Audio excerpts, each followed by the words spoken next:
Hey guys, I just thought I would do a little video about my radio antenna.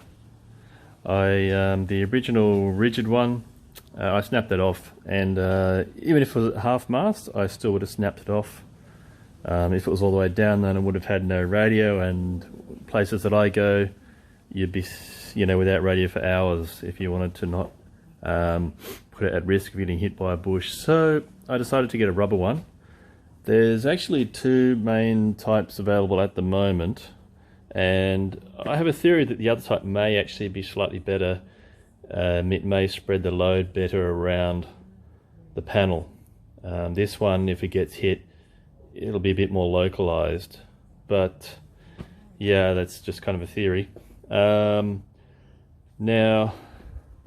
yeah, so obviously this is flexible rubber, so yeah, the bushes, shrubs, whatever, should be able to handle it.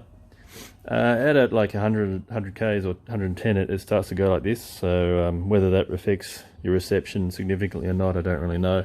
Probably not. It's got a pivot here. You can see a little screw there, and so that's designed.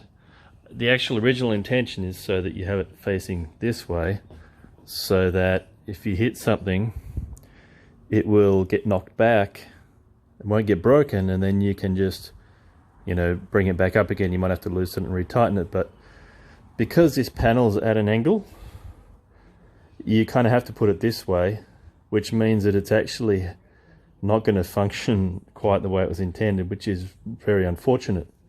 I have seen someone show me a picture where they'd angled it off, which you can do.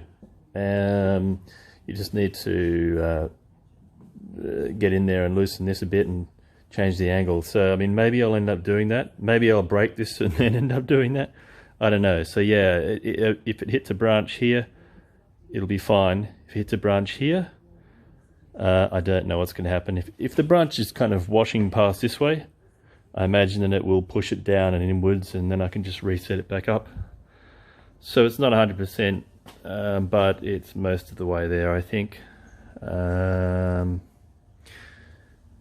Yeah, that's kind of all I have to say, I think.